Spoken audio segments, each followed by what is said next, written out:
हाँ जी। सो बढ़ते हैं आगे, बात करते हैं अगले टॉपिक के बारे में। टॉपिक का नाम क्या है? NBFC, मतलब नॉन बैंकिंग फाइनेंशियल कंपनी। सबसे पहली बात तो ये कि मैं आपको बता दूं कि ये क्या है। सबली ये एक काइंड ऑफ कंपनी है, ठीक है। अच्छा, जहां पे भी आप कंपनी की बात करते हैं तो वो कंपनी का एक सबसे इंपॉर्टेंट पॉइंट ये होता है कि उसको अपने आप को इनकॉर्पोरेट करवाना पड़ता है एज पर कंपनीज एक्ट, ठीक है। अब ये कंपनीज एक्ट की बात अगर मैं करूं तो यहां देखिए आपको लिखा हुआ है 1956, बट मेरा यहां पे ये कहना है कि सर 1956 जो है वो तो 2013 में ही हट चुका था, फिर भी मॉड्यूल में क्यों अभी तक 1956 लिखा हुआ है, आई डोंट नो, ठीक है। तो सबसे इंपॉर्टेंट पॉइंट सर, अगर मैं एनबीएफसी की बात करूं तो सबसे पहली बात तो क्या कि ये एक कंपनी होती है। क्या होती है? ये कंपनी होती है जिसका इनकॉर्पोरेशन जो है वो कंपनीज एक्ट 2013 के हिसाब से किया जाता है। Understood the point? ठीक है साहब। दूसरी बात ये कि सर इसका काम जो होता है वो क्या है? फाइनेंस प्रोवाइड करना। मतलब लगभग ये लगा लीजिए कि जो बैंक का काम होता है, कौन सा?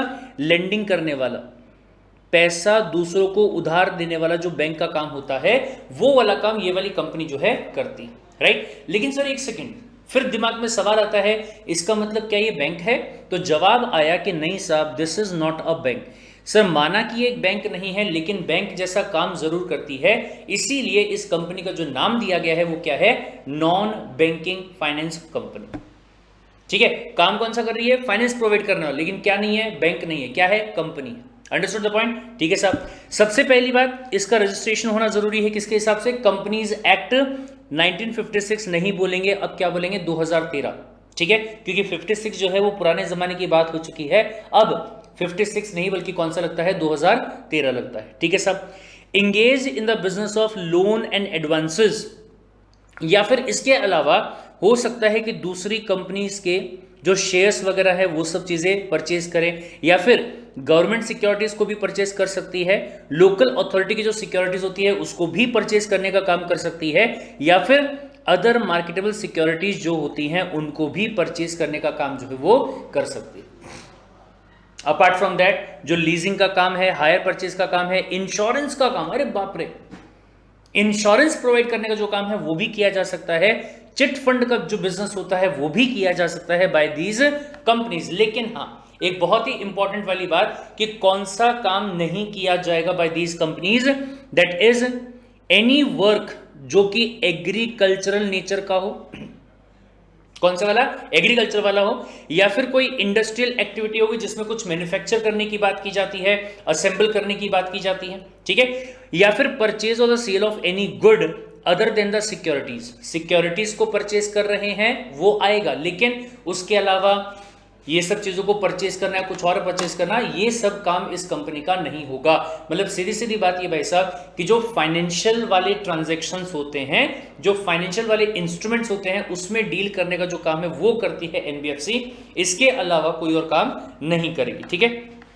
या फिर प्रोवाइडिंग एनी सर्विसेज और sale, purchase, construction of immovable property, ये भी नहीं करने वाली है।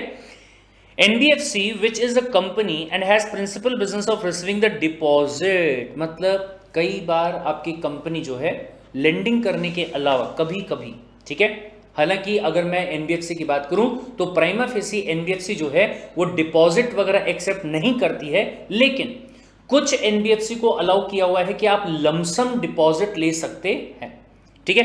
तो ऐसे केस में उस कंपनी को डिपॉजिट टेकिंग एनबीएफसी का नाम जो है वो दे दिया जाएगा, राइट। अंडर एनी स्कीम और अरेंजमेंट इन वन लमसम और in instalment by way of contribution और in any other manner is also NBFC, जिसको आप रेसिड्यूअरी एनबीएफसी में कंसिडर कर सकते हैं, राइट। अब भाई साहब इसके बेसिस पे भी अगर मैं बात करूं तो आप बकायदा चार्ट जो है वो यहां पे बना सकते हैं। टॉपिक क्या है? नॉन बैंकिंग फाइनेंस कंपनी, ठीक है। सबसे पहली जो बात है वो ये है कि ये क्या है? ये एक कंपनी है। It is what? It is a company which is registered, किसमें? अंडर द कंपनीज एक्ट 2013, ठीक है, इसके हिसाब से क्या है, रजिस्टर्ड है। And engaged in the business of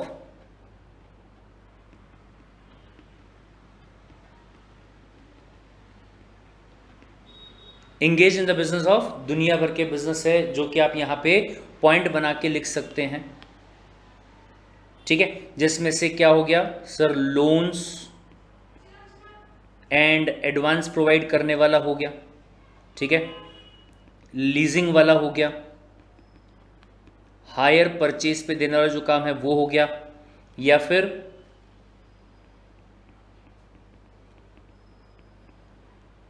acquisition of securities वगैरह जो है, ठीक है, जो कंपनीज की सिक्योरिटीज भी हो सकती हैं और या फिर गवर्नमेंट सिक्योरिटीज भी हो सकती हैं। सिक्योरिटीज बोल दीजिए, बॉन्ड्स बोल दीजिए, ये सब चीज़ों को एक्वायर करने का जो काम है वो भी कर सकती है।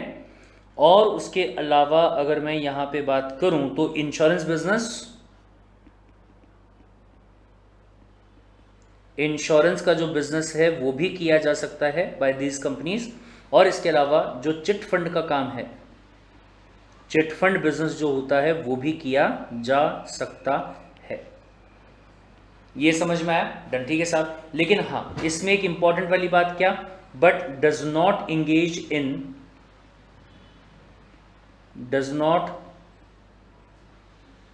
Engage in following activities. ठीक है, सो कौन सी एक्टिविटीज में नहीं पढ़ेंगे, ऊपर जो है उनको छोड़ के किसी भी एक्टिविटी में। सो फॉर एग्जाम्पल ना ही तो बोले एग्रीकल्चरल, ठीक है, ना ही मैन्युफैक्चरिंग,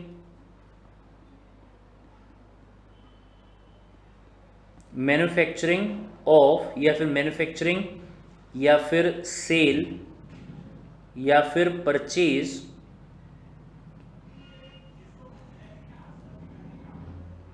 ऑफ एनी गुड्स। ठीक है, उसमें भी नहीं काम करेगा। और एनी इमूवेबल प्रॉपर्टी, गुड्स और एनी इमूवेबल प्रॉपर्टी, उसमें भी ये नहीं पढ़ने वाले हैं। ये समझ में आया कि बेटा, तो ये रहेगा मेन फीचर किसका, एनबीएफसी का, नॉन बैंकिंग फाइनेंशियल कंपनी का। गॉट इट, बोले ठीक है साहब। लेकिन अब ये ध्यान से सर, अगर मैं एनबीएफसी की बात करूं तो एनबीएफसी वाली जो कंपनी आपकी है, इसको एक पॉइंट ऑफ व्यू से आप दो कैटेगरी में डिवाइड कर सकते हैं। ठीक है, पहला नॉर्मल एनबीएफसी, या we can say non deposit taking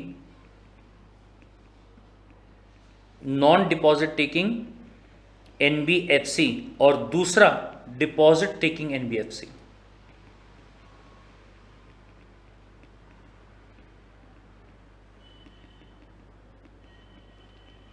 ठीक है, एक आपका हो गया कौन सा, नॉन डिपॉजिट टेकिंग, सर जो डिपॉजिट एक्सेप्ट नहीं करती है। दूसरी सर जो डिपॉजिट एक्सेप्ट करती है, जो लमसम भी हो सकता है या इंस्टॉलमेंट में भी हो सकता है, एज द केस पे भी, राइट। तो ये एक हिसाब से आप डिवाइड जो यहाँ पे कर सकते हैं। लेकिन इसके अलावा अगर मैं यहाँ पे एनबीएफसी की बात करूं, ठीक है, तो एनबीएफसी देखने में अगर आप बात करें तो लगभग वैसे ही काम कर रही है जो कि कौन करता है, बैंक करता है। बट फिर भी आप एनबीएफसी को बैंक नहीं कह सकते। सर क्यों नहीं कह सकते?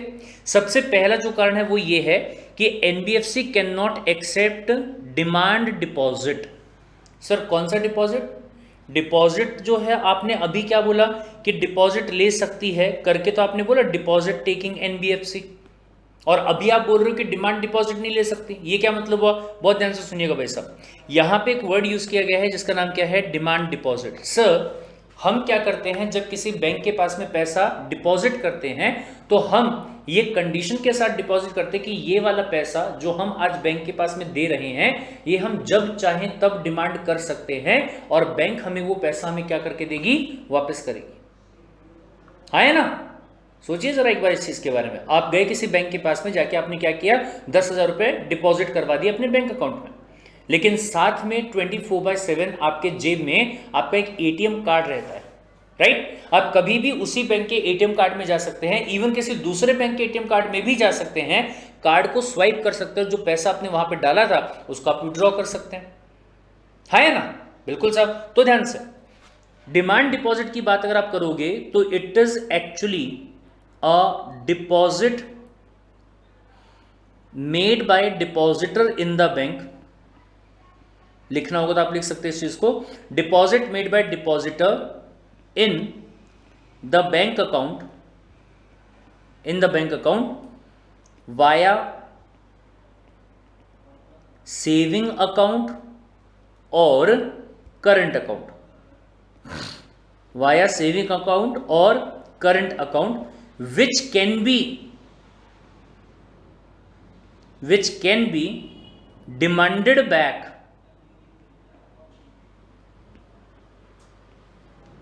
which can be demanded back at any time,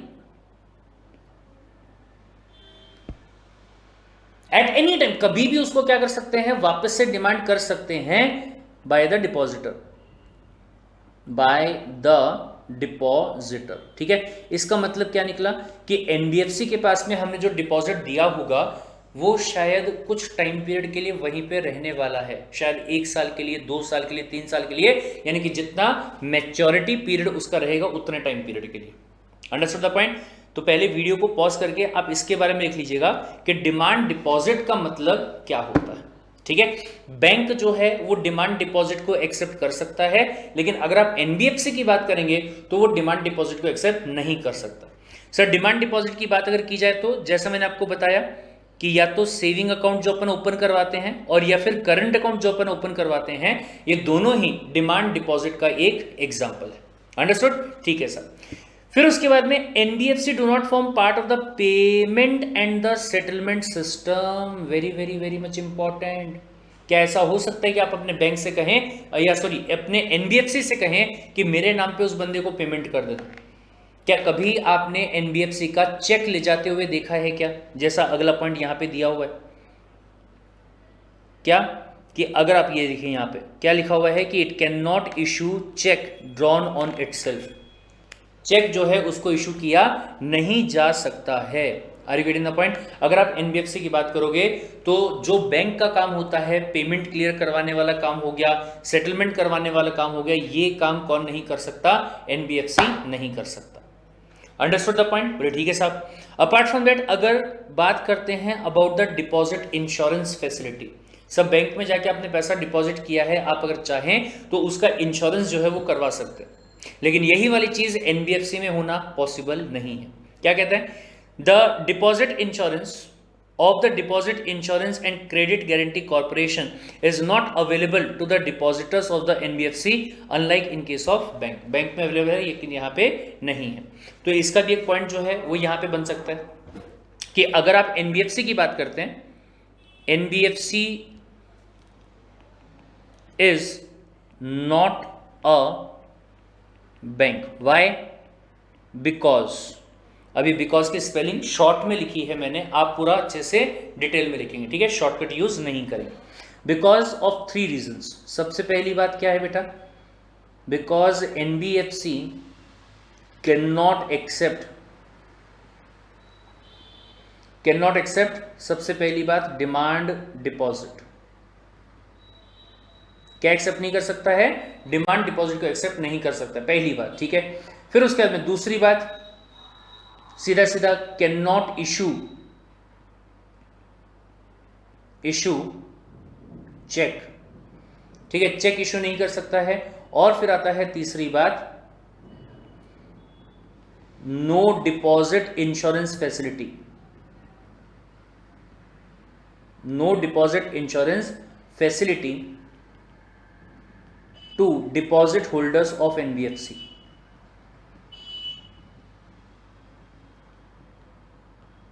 of NBFC। ठीक है, वापस से ध्यान दीजिएगा, NBFC में डिपॉजिट किया जा सकता है लेकिन डिमांड डिपॉजिट नहीं किया जा सकता। डिमांड डिपॉजिट जो है उसमें क्या होता है, जब चाहे तब, आधी रात को भी अगर आपको पैसा लग रहा है ना, आप जाके विड्रॉ करके लेके आ सकते हैं। कहां से? बैंक में से। लेकिन एनबीएफसी से आप ऐसा कर नहीं सकते। Understood the point? डन। ठीक है साहब। फिर इसके बाद में आगे बढ़ते हैं और बात करते हैं दूसरे एनबीएफसी के बारे में from the another point of view. ठीक है, अगर मैं अनदर पॉइंट ऑफ व्यू के हिसाब से बात करूं तो ध्यान दीजिएगा।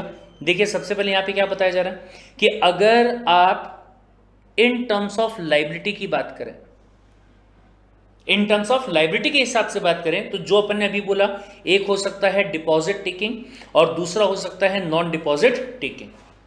ठीक है, non deposit taking NBFC bye their size, अगर अपन नॉन डिपॉजिट वाले की बात करें और उनके साइज की बात करें, ठीक है, तो वो हो सकता है systematically important and other non deposit holding company. मतलब बहुत ध्यान से देखिएगा, सबसे पहली बात अपन ने यहां पे क्या बताया कि एक तो डिपॉजिट टेकिंग हो गया, दूसरा नॉन डिपॉजिट टेकिंग हो गया, लेकिन इसमें भी अगर फर्दर डिवीजन आप करने की बात करते हैं तो इसमें एक आपका आ सकता है जिसका नाम क्या दिया जाएगा, सिस्टमेटिकली इंपॉर्टेंट,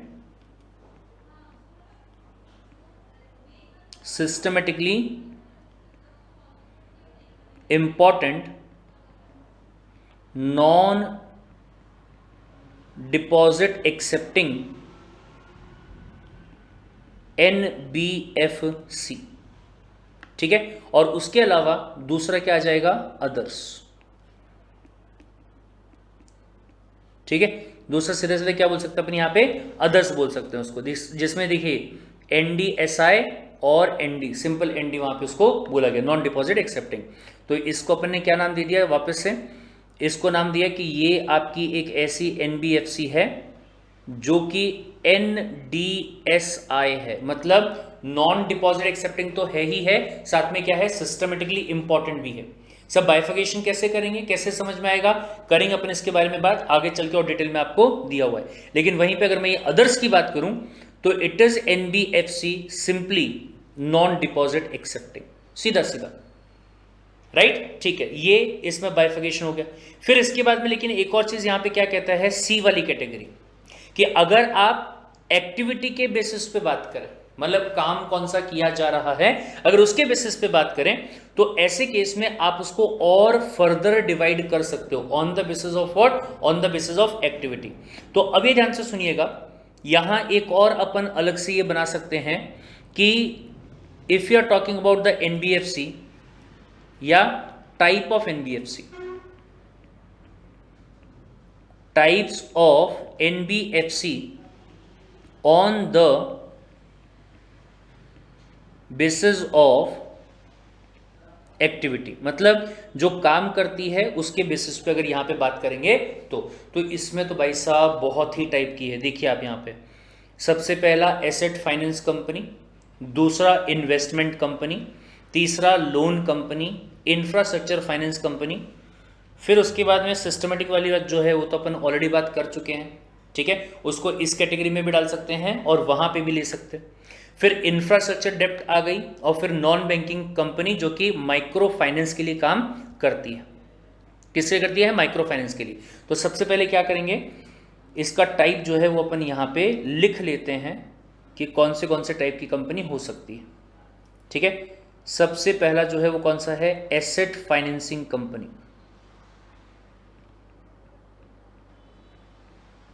या एसेट फाइनेंसिंग एनबीएफसी। उन्होंने वर्ड सीधा कंपनी लिख लिया क्योंकि एनबीएफसी पूरा लिखना उनके लिए थोड़ा सा क्या जाता, लंबा पड़ जाता। ठीक है, एसेट फाइनेंसिंग कंपनी, वर्ड से समझिए भाई साहब, आपने कहा कि मुझे ना कोई एसेट परचेज करना है, स्पेसिफिकली कोई एसेट आपको परचेज करना है। आपने कहा खेत में काम करने के लिए मुझे ट्रैक्टर परचेज करना है, ठीक है, या फिर आपने कहा कि मेरी फैक्ट्री में मुझे पर्टिकुलर एसेट, पर्टिकुलर मशीन जो है उसको परचेज करना है। तो स्पेसिफिकली वो एसेट को परचेज करने के लिए अगर वो कंपनी आपको फाइनेंस प्रोवाइड करने का काम करती है तो उसको सिंपली नाम क्या दे सकते हैं, एसेट फाइनेंसिंग कंपनी। ठीक है, लेकिन सर एक मिनट, यहां पे अगर आप एसेट फाइनेंसिंग कंपनी के बारे में बात करें तो यहां कुछ छोटे छोटे पॉइंट जो है वो आपको दिए हुए हैं जिनको ध्यान रखना जरूरी होगा। ध्यान से देखिएगा, सब बोले एएफसी यानी कि asset financing company is a company which is a financial institution carrying out on its principal business. ध्यान से, मतलब ये वाला काम करने की बजाय और भी काम कर सकती है, सिक्योरिटीज में इन्वेस्टमेंट भी कर सकती है, किसी और तरीके का लोन जो है वो भी दे सकती है, बट जो प्राइमरी बिजनेस है, प्रिंसिपल बिजनेस जो है वो क्या है, एसेट्स को फाइनेंस प्रोवाइड करना या एसेट्स खरीदने के लिए लोन जो है वो प्रोवाइड करना। बाकी भी बिजनेस हो सकता है, ठीक है, लेकिन ध्यान से सुनिएगा, the financing of the physical assets, कौन से एसेट्स? फिजिकल वाले एसेट्स सपोर्टिंग द प्रोडक्टिव और द इकोनॉमिक एक्टिविटी। सर ऐसे एसेट्स को खरीदने में मदद करना जिससे कि फर्दर मैन्युफैक्चर जो है वो किया जा सकता है या फिर और कोई इकोनॉमिक एक्टिविटी को किया जा सकता है। एग्जाम्पल, ऑटोमोबाइल परचेज करना हो गया, ट्रैक्टर को परचेज करना हो गया, लेथ मशीन हो गई, जनरेटर सेट हो गया, अर्थ मूविंग हो गया, या फिर मटेरियल हैंडलिंग इक्विपमेंट हो गए, या फिर मूविंग ऑन ओन पावर, ऐसी कोई भी मशीन जो अपने आप चलती है, काइंड ऑफ इलेक्ट्रिक मशीन। ठीक है। And general purpose industrial machine, principal business is defined as aggregate of the financial real or the physical assets supporting the economic activity and income arising therefrom। ध्यान से सुनिएगा, मतलब ये जो NBFC है उसकी जो इनकम अर्न होगी वो तो किसके तौर पे होगी? इंटरेस्ट के तौर पे। लेकिन क्या कहा गया है कि एनबीएफसी के पास में जितनी टोटल इनकम आती है उसका 60% जो है, ठीक है, 60% ऑफ इट्स टोटल एसेट्स जो है वो कहां होना चाहिए? यही वाला होना चाहिए जिसमें आपने जो फिजिकल वाले एसेट्स है उनको परचेस करने के लिए क्या किया होगा?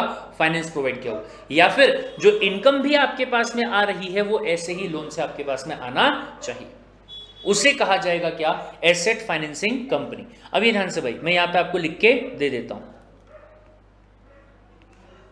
बहुत ध्यान से। अ company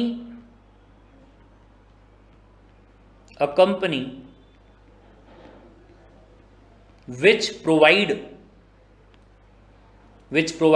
financial assistance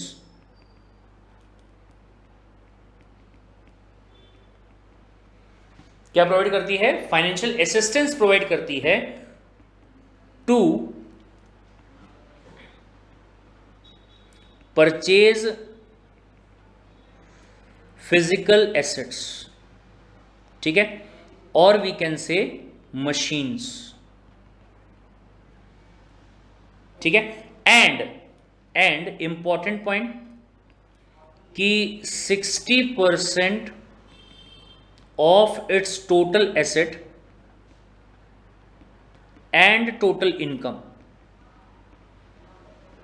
ठीक है, shall be due to its primary business only. ठीक है, मतलब क्या है कहने का मतलब यह है कि आप किसी दूसरी एक्टिविटी के लिए भी लोन दे सकते हो, कोई दिक्कत वाली बात नहीं, लेकिन आपका जो मैक्सिमम काम रहेगा ना वो फिजिकल एसेट्स को ही फाइनेंस करने का काम आपका होना चाहिए, और जो इंटरेस्ट आपको मिल रहा है वो ऐसे ही लोन पे आपको मिलना चाहिए। 60% इंटरेस्ट जो है वो इसी पे आपको मिलना चाहिए। ऐसे केस में आपको क्या कहा जाएगा? एसेट फाइनेंसिंग कंपनी का नाम जो है वो आपको यहां पे सिंपली दिया जाएगा। Understood the point? बोले ठीक है सर। फिर इसके बाद में अगला देखिए कौन सा वर्ड दिया हुआ है? Investment company. सर ध्यान से, ऐसी कंपनी जो क्या करती है? जो इन्वेस्ट करती है। किसमें इन्वेस्ट करेगी? सर शायद दूसरी कंपनीज के सिक्योरिटीज को परचेज करेगी, दूसरी कंपनी के अंदर शेयर्स को परचेज करेगी, बॉन्ड्स को परचेज करेगी, या शायद हो सकता है कि गवर्नमेंट की जो सिक्योरिटीज होती हैं उनको परचेज कर ले। लेकिन कहने का मतलब यह है कि इनका जो मेन काम है वो क्या है कि किसी दूसरे कंपनी के शेयर्स में, सिक्योरिटीज में इन्वेस्टमेंट करना। उसे कहा जाएगा कौन सी कंपनी? Investment company. क्या कहते हैं? Principal business is the acquisition of security. Understood the point? ध्यान से,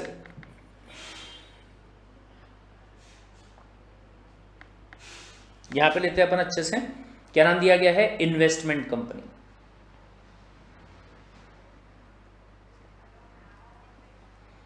या इन्वेस्टमेंट वाली एनबीएफसी, इसका अगर आप प्रिंसिपल बिजनेस की बात करोगे,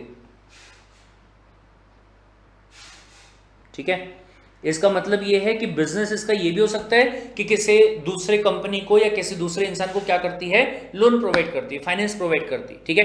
बट वो काम जो है वो आपका एडिशनल वाला काम है। प्रिंसिपल काम अगर आप बात करते हो तो वो क्या है? वो है आपका सिक्योरिटीज में इन्वेस्ट करना। इज टू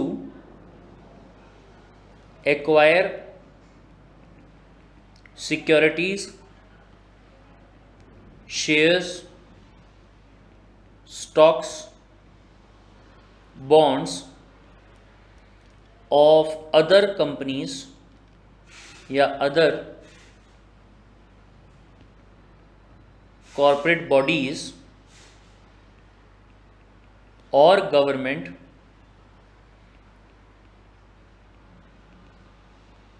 और लोकल अथॉरिटीज। ये समझ में आया? डन। ठीक है साहब। फिर इसके बाद में अगला कौन सा है? लोन वाली कंपनी। अरे सर, जो कंपनी लोन प्रोवाइड करती है, लेकिन एक सेकेंड सर, लोन तो आपकी जो एसेट वाली थी वो भी कर रही थी, यानी कि जो पहले वाली अपने देखी थी। तो ध्यान से यहाँ क्लियरली बोला गया है क्या सर, ऐसी कंपनी जो कि लोन प्रोवाइड करने का काम करती है, ठीक है, फाइनेंस प्रोवाइड करने का काम करती है बाय मेकिंग लोन और एडवांसेस या फिर किसी भी और तरीके से, लेकिन वो क्या नहीं है, वो एसेट फाइनेंस कंपनी नहीं है। ठीक है, मतलब शायद हम एसेट्स को परचेज करने के लिए भी लोन प्रोवाइड करते हैं, लेकिन एसेट फाइनेंस कंपनी कब कहलाएगा? जब 60% ऑफ द एसेट्स वही वाले फाइनेंस से बना हुआ रहे।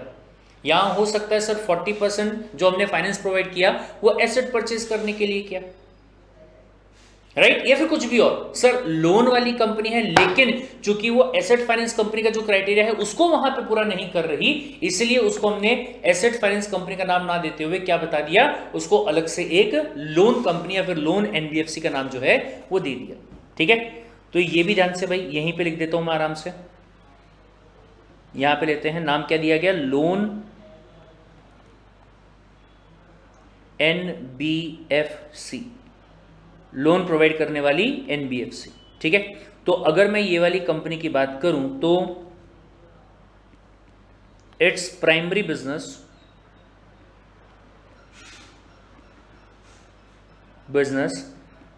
इज टू प्रोवाइड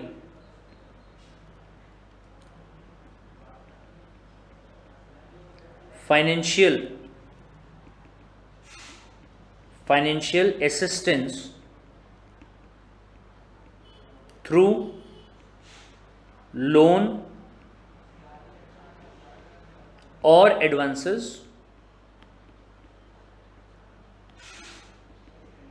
और otherwise.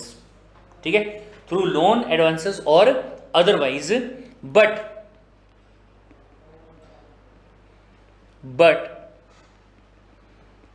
It is not a AFC. क्या नहीं है ये एएफसी नहीं है, एसेट फाइनेंस कंपनी ये नहीं है। Understood the point? डन। ठीक है साहब। इसके बाद में बढ़ते हैं आगे, बात करते हैं फोर्थ वाले पॉइंट के बारे में, जहां पे एक न्यूमेरिकल डेटा जो है वो आ रहा है और वो आपके लिए बहुत ज्यादा इंपॉर्टेंट होगा। क्या नाम दिया गया? Infrastructure finance company. भाई साहब, सबसे पहले वाला जो वर्ड है ना, उसी को ध्यान रखना। ये तो कॉमन सेंस की बात है, जो भी आपकी एनबीएफसी है मतलब वो क्या काम करती है? फाइनेंस प्रोवाइड करने का। लेकिन किस काम का फाइनेंस प्रोवाइड कर रही है, कौन से काम के लिए फाइनेंस प्रोवाइड कर रही है, उसके बेसिस पे डिफरेंशिएशन जो है वो यहां पे किया गया। किसके लिए कर रही है? सब बोले अगर आपको कोई इंफ्रास्ट्रक्चर बनाना होगा, इंफ्रास्ट्रक्चर का अगर आप काम करना चाहते हो, उसके लिए फाइनेंस जो है वो प्रोवाइड किया जा रहा है। और इस कंपनी का जो मैक्सिमम लोन प्रोवाइड किया गया होगा, यानी इसका जो मैक्सिमम एसेट होगा वो इसी वाली चीज के अंदर होगा। बहुत ध्यान से देखिए क्या कहते हैं। सब बोले आईएफसी जो है वो अगेन एक एनबीएफसी है जो कि deploy at least 75% of the total assets in the infrastructure loan. मतलब इस कंपनी के अगर एसेट साइड में दिखाई देखोगे तो आपको लोन ही लोन मिलेगा, लेकिन उसमें से 75% लोन जो है वो किसको दिया हुआ है? इंफ्रास्ट्रक्चर पर्पस के लिए दिया हुआ 75%। पहली बात। दूसरी बात, मिनिमम नेट ओन्ड फंड जो है वो कितने का होना चाहिए? 300 करोड़ का होना चाहिए, अदरवाइज आप ये पर्पस के लिए लोन नहीं दे सकते। और तीसरी कंडीशन क्या है? आपकी जो क्रेडिट रेटिंग है। क्या बात है, यहां पे भी आ गया क्रेडिट रेटिंग वर्ड, याद है आपको? म्यूचुअल फंड में मैंने आपको दिखाया था कि क्राइसिल नाम की कोई क्रेडिट रेटिंग एजेंसी होती है जो कि सिक्योरिटीज को रेटिंग प्रोवाइड करती है। तो यहां पे भी कहा गया क्या कि इस एनबीएफसी में जो क्रेडिट रेटिंग है वो ए या फिर उसके बराबर की होनी चाहिए। और फिर आता है चौथे वाला पॉइंट जो थोड़ा सा कॉम्प्लिकेटेड है। क्या? सब बोले आपका जो CRAR है वो कम से कम 15% का होना चाहिए। अब बच्चों के दिमाग में सबसे बड़ा सवाल कि सर ये CRAR ये क्या बीमारी है? तो फुल फॉर्म देखिएगा। सबसे पहले फुल फॉर्म है आपका capital to risk asset ratio. Capital to risk asset ratio, sir ये क्या होता है? समझ में नहीं आया मेरे को, तो बहुत ध्यान से देखिएगा भाई साहब। अब मान लीजिए मैं यहां पे बात करता हूं कि आपका कोई बैंक है और या फिर आपकी कोई NBFC है और उसकी ना अपन बैलेंस शीट देख रहे हैं।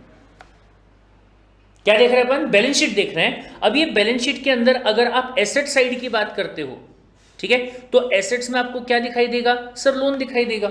जो लोन आपके बैंक ने या फिर आपके फाइनेंशियल इंस्टीट्यूशन ने दूसरों को प्रोवाइड किया होगा, बाहर वालों को प्रोवाइड किया होगा, जो कि इंडिविजुअल हो सकता है, कॉर्पोरेट हो सकता है, या फिर कोई और बंदा हो सकता है, वो क्या है? वो एसेट है। लेकिन एक बात बताइए, क्या मैं कह सकता हूं कि जितना भी लोन यहां पे है, पूरा का पूरा लोन यहां पे कहीं ना कहीं किस पे है? रिस्क पे है।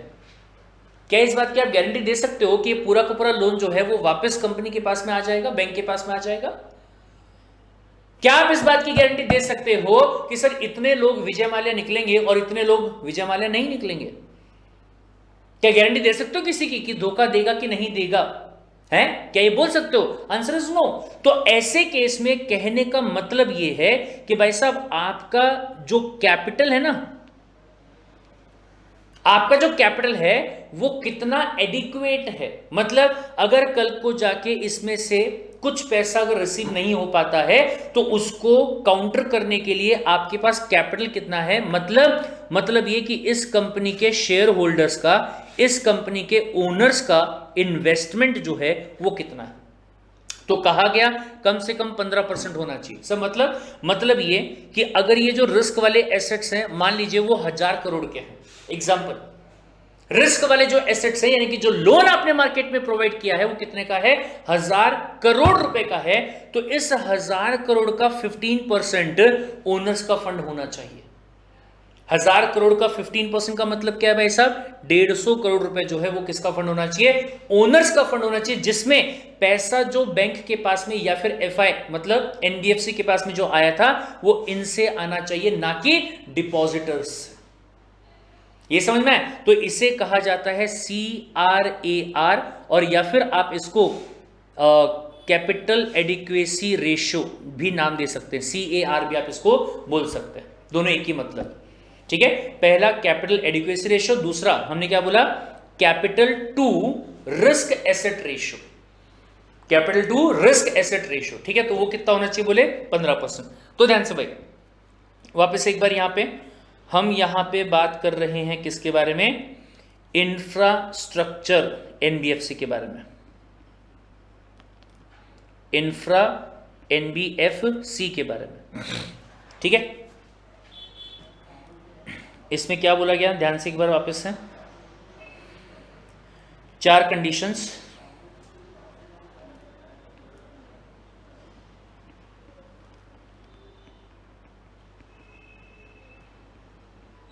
इट इज अ कंपनी, पहला, विच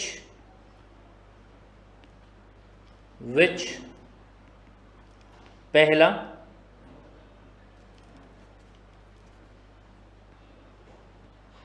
have 75% of its total asset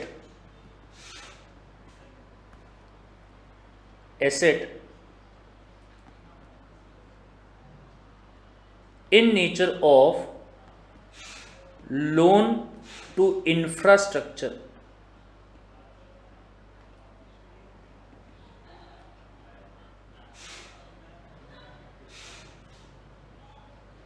ठीक है, इंफ्रास्ट्रक्चर पहली कंडीशन। फिर उसके बाद में दूसरी कंडीशन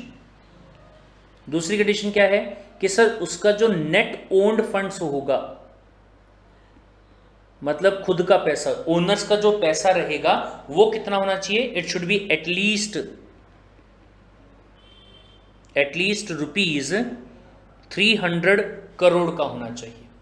ठीक है, फिर उसके बाद में तीसरी कंडीशन एक और यहां पे दी हुई है। क्या थी तीसरी कंडीशन यहां पे?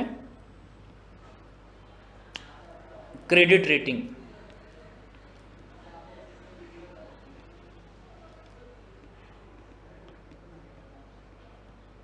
क्रेडिट रेटिंग क्या होनी चाहिए? A और इट्स इक्विवेलेंट। ठीक है, अब आप बोलो सर ए का इक्विवेलेंट क्या होता है? ए तो सबसे अच्छी होती है। ये मैं आपको बता दूं, आगे चल के एग्जिट में आप इस चीज के बारे में पढ़ेंगे कि काफी सारी ऐसी क्रेडिट रेटिंग एजेंसी है जो कि ABCD नहीं देती है। बल्कि क्या करेगी, उनका अलग तरीका होता है।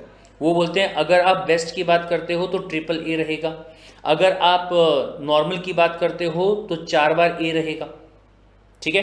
अगर आप सुपर बेस्ट की बात करते हो तो ए प्लस रहेगा। तो किसी भी टाइप की आपकी रेटिंग जो है वो हो सकती है, लेकिन सिंपल सी बात क्या है कि टॉप रेटिंग जो है वो उसके पास में होनी चाहिए। और फिर उसके बाद में आता है फोर्थ वाला पॉइंट, ठीक है। फोर्थ वाला पॉइंट क्या कहता है, CRAR, फुल फॉर्म आपको समझ में आ गया, capital to risk asset ratio जो है इट शुड बी 15%। कितना होना चाहिए, कम से कम 15% का ये रहना चाहिए, ठीक है। तो उसे सिंपली नाम दिया जाएगा क्या, इंफ्रा NBFC। सिंपल सा पॉइंट क्या है, जो इंफ्रास्ट्रक्चर के काम के लिए लोन प्रोवाइड करती है उसे कहा जाता है infra NBFC। Understood the point. लेकिन फिर इसके बाद में अगला जो पॉइंट है ये हम पीछे ही जाके लिखेंगे, क्या है, systematically important core investment company. Core investment company जो कि नॉन डिपॉजिट एक्सेप्टिंग है, ठीक है। और दूसरा हमने क्या बोला, सिस्टमेटिकली इंपॉर्टेंट भी है। अब इसमें ध्यान से सुनिएगा क्या कहता है, सर ये एक ऐसी NBFC है जो कि शेयर्स और सिक्योरिटीज को एक्वायर करने का ही काम करती है, मतलब काइंड ऑफ एक इन्वेस्टमेंट कंपनी हो गई आपकी, ठीक है। लेकिन ये क्या करती है, साथ में फॉलोइंग कंडीशंस को भी पूरा करती है। Got it. इस कंपनी का मेन काम क्या है, इन्वेस्टमेंट करना, लेकिन साथ में कुछ कंडीशंस जो है उनको भी ये पूरा करती है। क्या क्या कंडीशन है साहब, देखिए यहाँ पे 6 से 7 कंडीशन आपको दी गई है।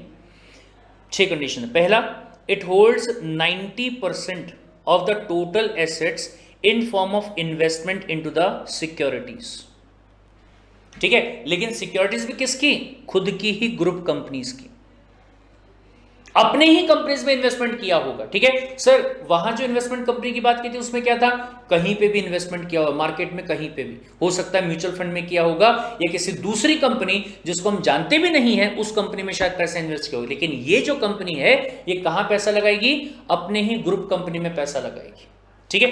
ठीक है साहब। दूसरा point, it's investment in the equity share including the instruments compulsorily convertible into the equity shares, मतलब ऐसे डिबेंचर या फिर प्रेफरेंस शेयर्स जो कि आगे चल के कंपल्सरीली इक्विटी शेयर्स में कन्वर्ट हो रहे हैं, उसमें भी इन्वेस्टमेंट किया जा सकता है। तो क्या कहता है कि इक्विटी शेयर्स या फिर कन्वर्टेबल सिक्योरिटीज में जो आपका इन्वेस्टमेंट होगा within a period not exceeding 10 year from the date of issue, मतलब जो कन्वर्जन होने वाले सिक्योरिटीज हैं उनका मैच्योरिटी पीरियड जो है वो 10 साल के ऊपर नहीं होना चाहिए, ठीक है। In the group company constitutes not less than 60% of the total asset. ध्यान से सुनिएगा, पहला जो पॉइंट है वो क्या कहता है कि आपका investment equity share, preference share, डेब्ट या फिर लोन के तौर पे हो सकता है। हो सकता है आपने आपकी ही जो ग्रुप कंपनी है उसको लोन दिया था, वो भी चलेगा। हो सकता है कि आपकी ही जो कंपनी है उसके डिबेंचर्स परचेज किए होंगे, वो भी चलेगा। हो सकता है आपकी ही जो कंपनी है उसके प्रेफरेंस शेयर्स परचेज किए होंगे, वो भी चलेगा, ठीक है। लेकिन ध्यान से सुनिए, अगर मैं आपके ये टोटल इन्वेस्टमेंट की बात करूं जो कि आपने सिक्योरिटीज में किया था, ये कितना होना चाहिए, 90%। बाकी 10% आपने किसी और कंपनी को दिया, चलेगा। 10% आपने किसी और इंसान को जो कि आपकी ग्रुप कंपनी से बिलोंग नहीं करता है उसको लोन दिया, वो भी चलेगा। लेकिन 90% आप क्या करोगे, अपनी ग्रुप कंपनी को दोगे। लेकिन एक सेकेंड, यहां हमने 4-5 चीजों की बात करी। क्या कहा कि आप अपनी ग्रुप कंपनी के equity shares, preference shares, debentures या फिर लोन देने का काम कर सकते हैं और शेयर्स को, सिक्योरिटीज को लेने का काम कर सकते हैं। बट साथ में क्या कहा कि सर जो आपकी ये इक्विटी शेयर्स हैं, राइट, एंड डिबेंचर्स या फिर प्रेफरेंस शेयर्स जो कि आगे चल के कंपल्सरीली इक्विटी शेयर्स में कन्वर्ट होने वाले हैं, उसमें जो इन्वेस्टमेंट है वो कम से कम कितना होना चाहिए, 60% ऑफ द टोटल एसेट्स का होना चाहिए। ये समझ में आया, दूसरी कंडीशन। फिर तीसरा, it does not trade in its investment in the shares, डेब्ट और loan in the group company. बहुत ध्यान से सुनिएगा, क्या कहा कि सर एक बार आपने ग्रुप कंपनी के शेयर्स को परचेज कर लिया तो ऐसा नहीं होना चाहिए कल आपने कुछ शेयर्स को बेच दिया, फिर उसी कंपनी के कुछ शेयर्स को वापस से परचेज कर लिया, परसों फिर से बेच दिया, फिर वापस से परचेज कर लिया, फिर से बेच दिया, फिर से बेच दिया, फिर से बेच दिया। मतलब आप डेली बेसिस पे आपकी ग्रुप कंपनी के शेयर्स में ट्रेड नहीं करें। अगर बेचना है कभी तो आप सीधा ब्लॉक सेल जो है वो कर सकते हैं, मतलब पूरा का पूरा ब्लॉक जो है एक साथ उठा के आपने क्या कर दिया, बेच दिया। लेकिन ये कब होगा, जब आप वो ग्रुप कंपनी से अपना इन्वेस्टमेंट जो है उसको विड्रॉ करना चाहेंगे। मतलब आपका ये कहना है कि नहीं साहब, कल तक ये मेरी ग्रुप कंपनी थी, मैं उसको आगे चला रहा था, बट अब मैं इसमें से अपना इन्वेस्टमेंट जो है वो क्या करना चाहता हूं, निकालना चाहता हूं। अगर आप ऐसा नहीं सोच रहे हैं, अगर आप डिसइन्वेस्टमेंट करने के बारे में नहीं सोच रहे हैं, तो आप अपना इन्वेस्टमेंट उसी कंपनी में क्या करेंगे, बनाए रखेंगे। Got it? ये तीसरी कंडीशन। चौथी condition, it does not carry any other financial activity, जो कि आरबीआई एक्ट 1934 के सेक्शन 45 IC और IF के अंदर दिया हुआ है, except investment into the bank deposit, ये कर सकते हैं बोले। इसके अलावा बाकी जो यहां और यहां लिखा होगा वो नहीं कर सकते, बट बैंक डिपॉजिट में लेना होगा कर सकते हैं, या फिर मनी मार्केट इंस्ट्रूमेंट में पैसा लगाना है वो भी कर सकते हैं, या फिर गवर्नमेंट सिक्योरिटीज परचेज करना चाहते हैं वो भी कर सकते हैं, loan to an investment in the debt issuance of the group companies, या फिर guarantee issued on behalf of the group companies करना चाहते हैं तो वो भी कर सकते हैं। बट इसके अलावा जो आरबीआई एक्ट के section number 45 IC and IF में लिखा हुआ है वो वाले काम नहीं कर सकते। वहां बोले आप पैसे का इन्वेस्टमेंट जो है वो नहीं कर पाएंगे, सीधी बात। ठीक है, और फिर आता है क्या कि आपके जो टोटल एसेट्स हैं वो कम से कम 100 करोड़ के होने चाहिए, ज्यादा हो तो बहुत ही अच्छी बात है। और last but not the least is what, कि आप पब्लिक फंड जो है उसको एक्सेप्ट कर सकते हैं। 6 कंडीशन बहुत ही ज्यादा इंपॉर्टेंट वाली, यहां नहीं लिख के मैं यहां पे लिखना ज्यादा पसंद करूंगा। ठीक है, ये वाला कंपनी की बात जो है वो अपन यहां पे कर रहे थे, तो ध्यान से यहाँ पे जो पॉइंट्स है वो मैं आपको लिख के देता हूँ, क्या क्या पॉइंट्स है देख लीजिएगा ध्यान से अच्छे से।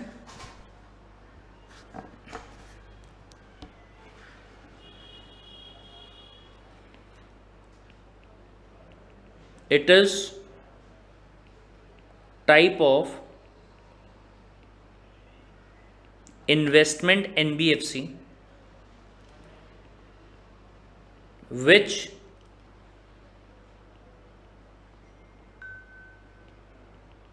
comply with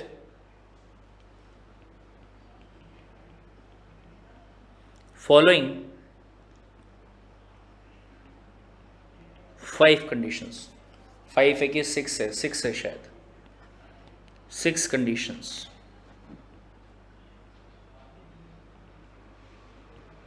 ठीक है सर, क्या है 6 कंडीशंस? तो अगर हम ये 6 कंडीशंस की बात करें, उसको यहां पर ले लेते हैं।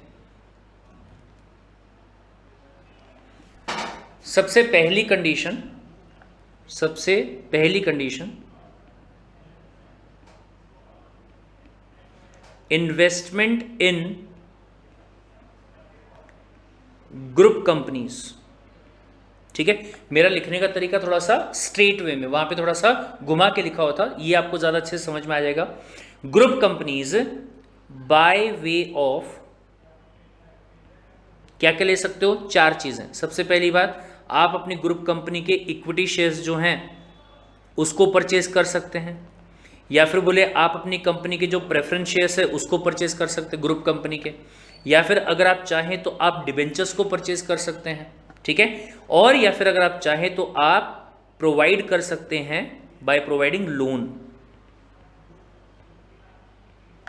ठीक है, but investment into the group companies shall not be less than 90% of its total assets.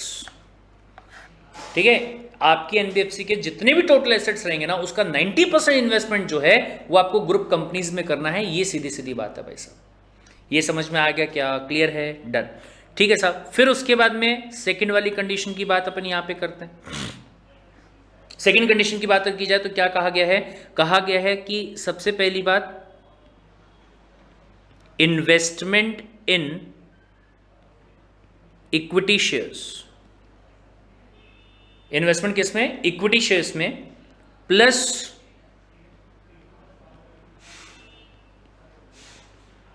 Compulsorily convertible securities, ठीक है, विथ मैच्योरिटी पीरियड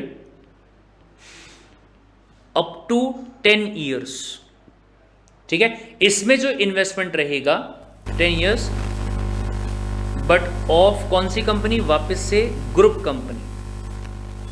ये होना चाहिए कितना, 60% ऑफ टोटल एसेट्स, मिनिमम, कम से कम 60% ऑफ द टोटल एसेट्स ये होना चाहिए। ये समझ में आया, ये हो गया आपका कौन सा, दूसरे वाला पॉइंट। फिर उसके बाद में आपका आता है यहां पे थर्ड वाला पॉइंट, ठीक है। थर्ड वाला पॉइंट आपको क्या कहते हैं यहां पे, कि दूसरे वे में लिख रहा हूं मैं,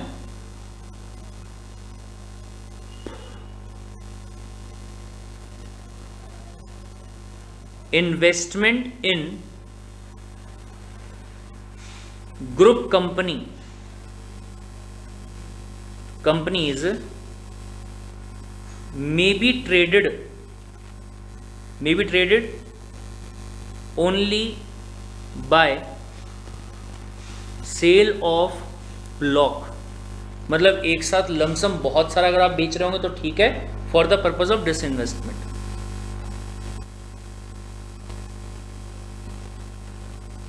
फॉर डिसइन्वेस्टमेंट पर्पस, ठीक है, इसके अलावा नहीं कर सकते, ठीक है साहब।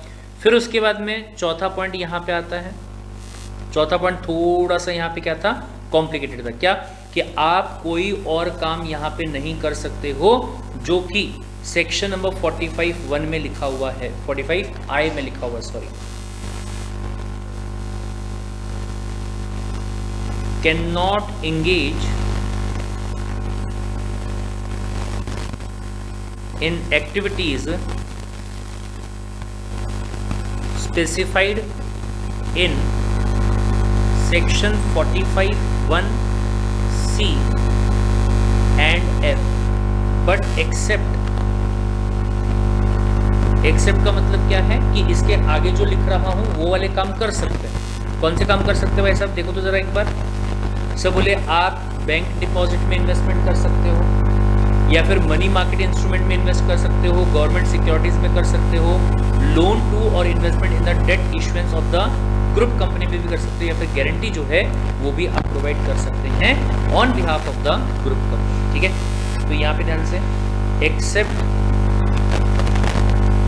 Investment in bank deposit, government security, money market instrument, short में MMI, मनी मार्केट इंस्ट्रूमेंट, या फिर providing guarantee on behalf of group companies, ठीक है, ये किया जा सकता। फिर आता है उसके बाद में आपका पांचवा पॉइंट, अगर पांचवें पॉइंट की मैं बात करूं तो एसेट साइज जो है वो कम से कम 100 करोड़ का होना चाहिए।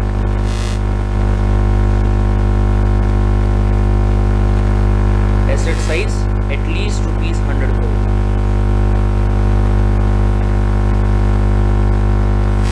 ठीक है। और फिर उसके बाद में again last but not the least, sixth वाला पॉइंट,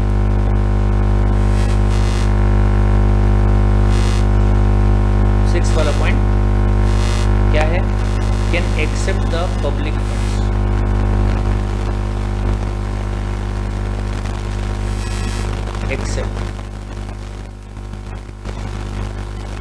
पब्लिक फंड्स जो होते हैं उनको बोले एक्सेप्ट किया जा सकता है, अगर ये वाली कंपनी की बात यहाँ पे करी जाए, ठीक है। क्या बात है, बहुत ही प्यारा बन गया। लास्ट में टाइम दूंगा आपको मैं नोट डाउन करने के लिए, इसको मैं जूम कर दूंगा आपके लिए, आप वहाँ से आराम से इसको नोट डाउन कर सकते हैं। लेकिन अब बढ़ते हैं आगे और बात करते हैं अगले पॉइंट के बारे में, 6 वाला, इंफ्रास्ट्रक्चर डेट फंड। कौन सा, इंफ्रास्ट्रक्चर डेट फंड, मतलब एक काइंड ऑफ NBFC जो कि आपको क्या करती है, डेट फंड प्रोवाइड करती है, और वो भी कौन से मैटर में, इंफ्रास्ट्रक्चर के मैटर, ठीक है। नाम क्या देंगे इसको, IDF NBFC। ये ऐसी कंपनी है registered as NBFC to facilitate the flow of long term debt. क्या प्रोवाइड करेगी, लॉन्ग टर्म उधार प्रोवाइड करेगी इनटू द इंफ्रास्ट्रक्चर प्रोजेक्ट, ठीक है, जिसमें मैच्योरिटी जो है वो मिनिमम कितना रहेगा, 5 साल का रहेगा, ठीक है। एंड अगर मैं इन कंपनीज को स्पॉन्सर करने की बात करूं तो सिर्फ और सिर्फ इंफ्रास्ट्रक्चर फाइनेंस कंपनी जो है, जो अपन ने ऊपर पढ़ी थी अभी, ये रही, ठीक है, ये वाली कंपनी जो है अगर चाहें तो इन कंपनीज को स्पॉन्सर कर सकती है ताकि वो वाली कंपनी आगे पैसा उधार के तौर पे दे सके, ठीक है, ध्यान से। IDBF NBFC raise resources through issue of rupee और dollar denominated bond of minimum 5 year maturity. इसका मतलब क्या है बेटा, ध्यान से सुनिएगा। कहा यह जा रहा है कि एक तो है आपकी IDF infrastructure debt fund NBFC, ठीक है। अगर आप इसकी बात करते हैं तो ये क्या करेगी, ये डेट फंड प्रोवाइड करेगी जो कि लॉन्ग टर्म वाला होगा, ठीक है। किसको देगी, ऐसी कंपनी को जो कि इंफ्रा का काम कर रही है, इंफ्रास्ट्रक्चर का काम करे। लेकिन अगर ये फंड प्रोवाइड करने के लिए इसको खुद को पैसा चाहिए तो कहां से लेके आएगी, इसको खुद को पैसा चाहिए तो कहां से लेके आएगी, तो कहा गया है कि आप IFC से ही पैसा जो है वो ले सकते हैं, और ये IFSC जो आपको पैसा देगा इसके बदले में आप क्या करेंगे, आप इस कंपनी को बॉन्ड्स देंगे, क्या देंगे, अपने बॉन्ड देंगे, और वो बॉन्ड की जो मैच्योरिटी पीरियड रहेगी वो क्या रहेगी, 5 ईयर्स की, ठीक है, 5 ईयर्स की कम से कम रहेगी। अब ये बॉन्ड जो है ये या तो रुपी डिनोमिनेटेड हो सकते हैं और या फिर ये डॉलर डिनोमिनेटेड भी हो सकते हैं। अगर इंडिया के बाहर वालों को दे रहे होंगे तो dollar denominated, otherwise rupee denominated. Got it. यही वाली चीज़ को अपन अपने चार्ट में यहाँ पे कहीं तो भी लिख सकते हैं, या फिर एक काम करता हूँ, इसको मैं यहाँ से ले लेता हूँ, ठीक है। IBFC का नाम क्या है, IDF infrastructure debt fund NBFC। ये क्या करती है, सो इट प्रोवाइड्स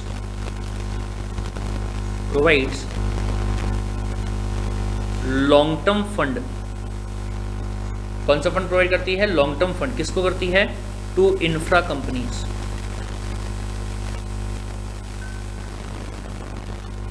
ठीक है, infra companies, and to sponsor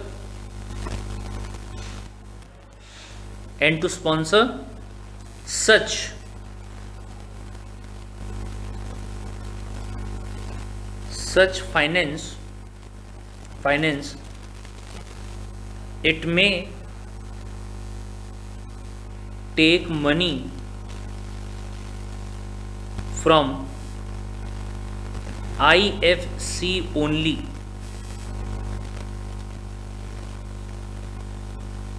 by issuing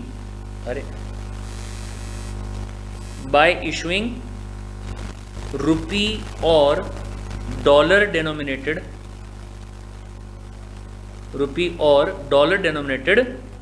bonds with maturity period of MP मतलब maturity period of at least 5 years, ठीक है। उसका जो मेच्योरिटी पीरियड है वो कम से कम कितना रहेगा, कम से कम 5 साल का मेच्योरिटी पीरियड जो है वो रहेगा, अगर आप ये NBFC की बात करते हैं तो, ठीक है, दैट्स इट। और फिर उसके बाद में बेटा आता है आपके सामने last but not the least, आखिरी मेरे हिसाब से नहीं रही, इसके बाद में तो और भी बाकी है। NBFC फाइनेंस कंपनी है, मॉर्गेज गारंटी वाली है, और non operative financial holding company भी दी गई है, NOFHC। बट अगर मैं इसकी बात करूं तो ये आपकी थोड़ी सी क्या है, इम्पॉर्टेंट।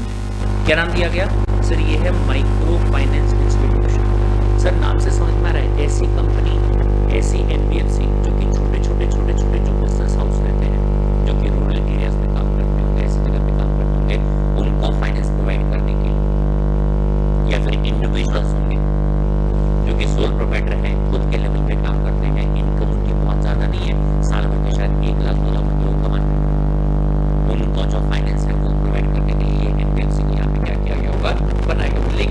लेकिन ध्यान से सुनिएगा, क्योंकि यहाँ पे ऑब्जेक्टिव क्या है कि माइक्रो लेवल पे फाइनेंस प्रोवाइड करना। अब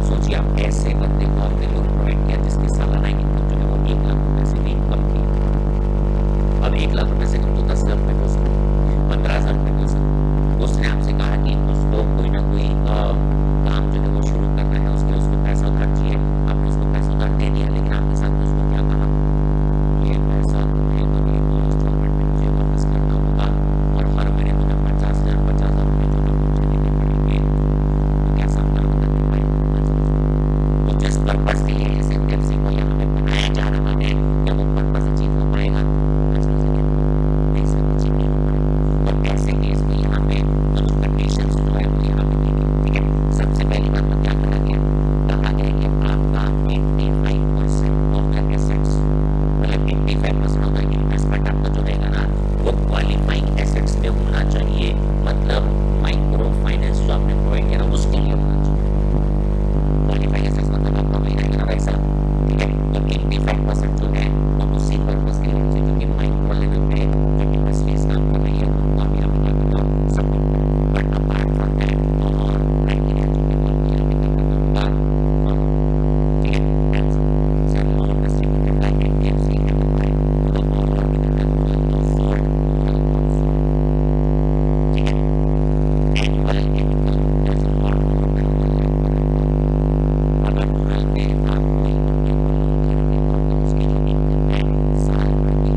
given for income generation is not less than 50% of the total loan given by the MFIs.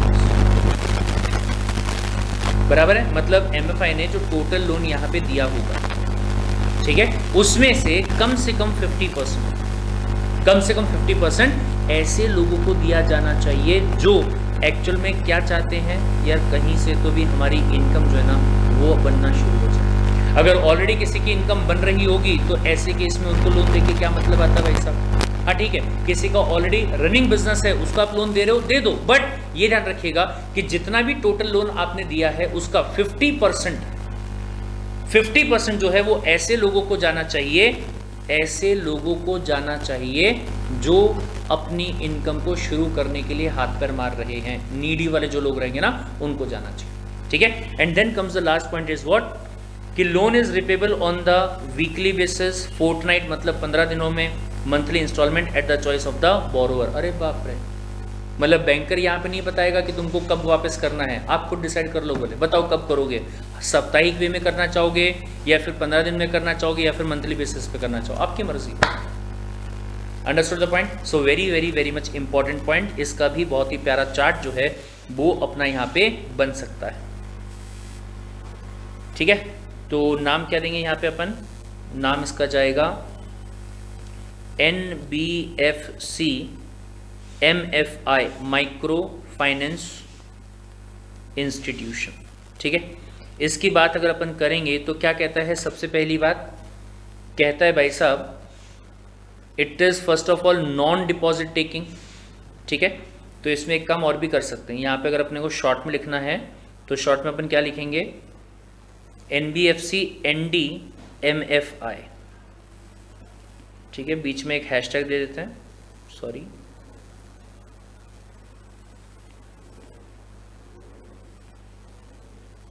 ND-MFI। सबसे पहली बात क्या है, नॉन डिपॉजिट टेकिंग हो गया। दूसरा ये क्या है, sir having not less than 80% of its asset in the nature of qualifying assets which satisfy the following conditions, ठीक है।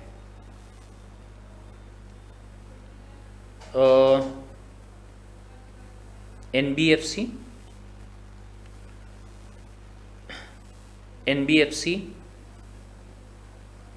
having 85% of its assets as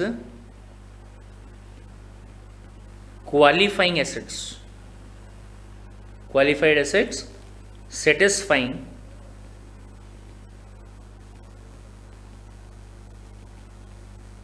following conditions, ठीक है। क्या है साहब कंडीशन, तो चलिए भाई कंडीशन की यहाँ पे बात करते हैं फटाफट। सबसे पहले वाली कंडीशन क्या थी यहाँ पे, कि loan disbursed to the borrower, या पहला पॉइंट लोन डिसबर्समेंट, ठीक है। इसमें दो पॉइंट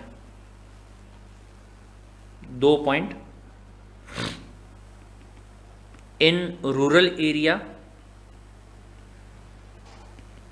इन अर्बन एरिया। रूरल एरिया में to any person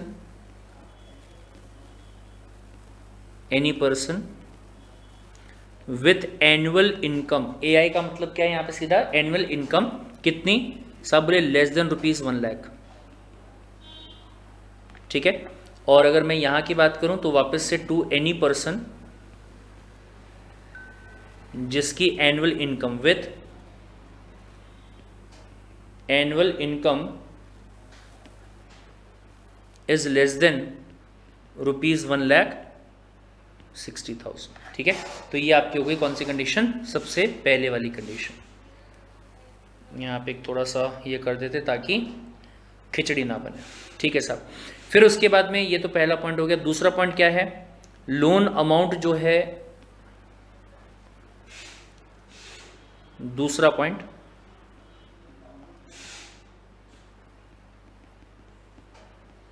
maximum limit, वापस से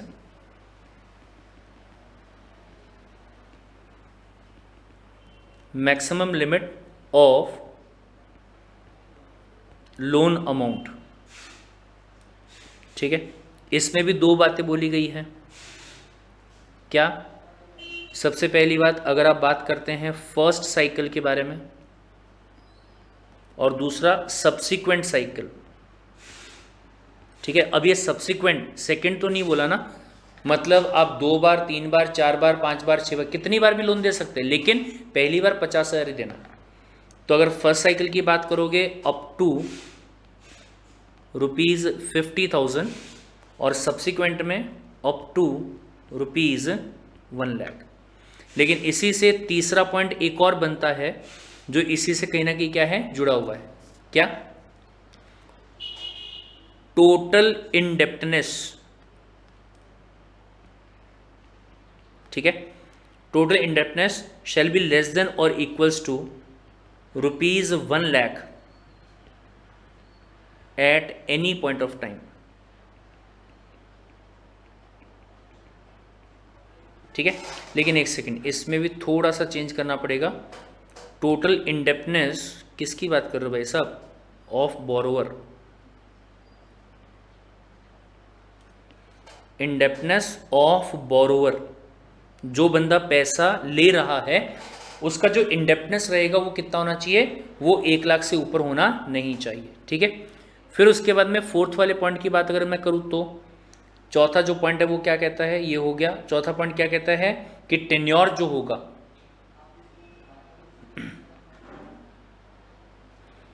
अगर मैं यहां टेन्योर की बात करूं, टेन्योर मतलब टाइम पीरियड, तो टेन्योर के बारे में भी दो बातें बोली गई है भाई साहब।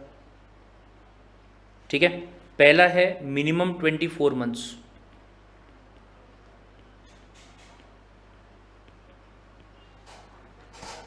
कब? If amount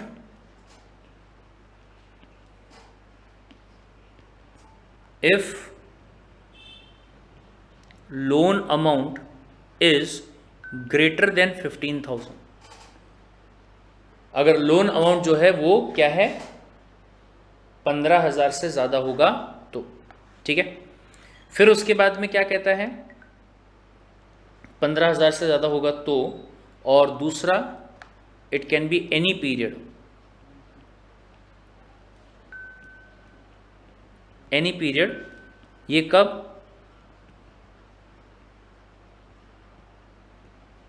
if loan amount is less than ₹15,000।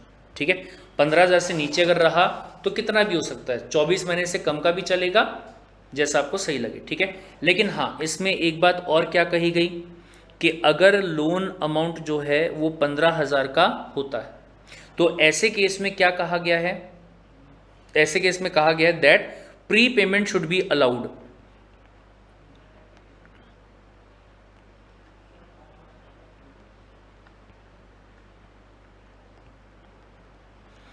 Pre payment should be allowed but without any penalty.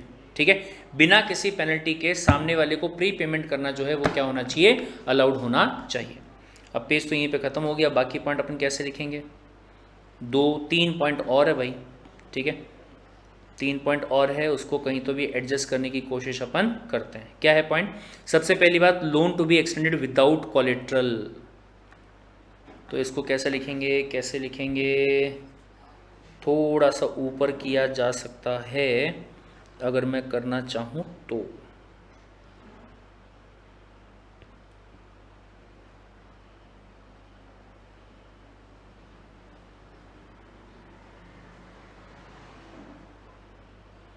इंसान करना चाहे तो क्या नहीं हो सकता है मेरे भाई, सब कुछ हो सकता है। ठीक है, ये एक पॉइंट हो गया। फिर उसके बाद में आता है आपका अगला point, point number 5।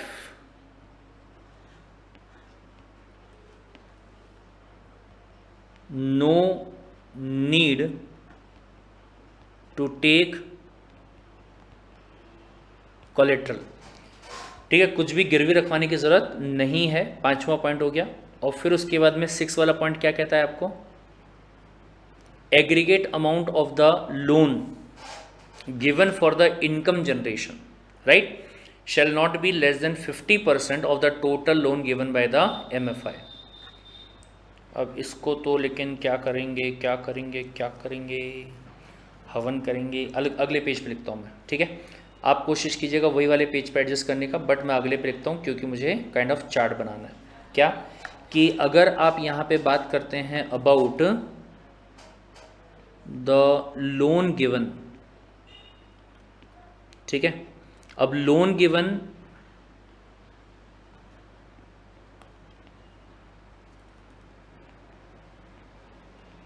For generating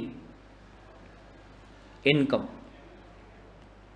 ठीक है, और फॉर एनी अदर पर्पस। हालांकि ये एनी अदर पर्पस जो है उसके बारे में कुछ बोला हुआ नहीं है, लेकिन अंडरस्टूड वाली चीज़ है, राइट। अगर मैं इनकम जनरेटिंग के वाले के लिए बोलूं तो क्या कहा गया है, at least 50% of total loan given, ठीक है। लेकिन अगर मैं अदर पर्पस की बात करूं तो अगर यहां पे ये एटलीस्ट है तो ये कितना हो जाएगा, up to 50% of total loan, ठीक है। मैक्सिमम अप टू 50% यहाँ पे हो सकता है, लेकिन इनकम जनरेशन के लिए कम से कम इतना होना चाहिए। और फिर आता है आपका 7वां और आखिरी वाला पॉइंट, ये आपको क्या कहता है भाई साहब, कि लोन इज रिपेबल, मतलब क्या बोलेंगे उसको, मैच्योरिटी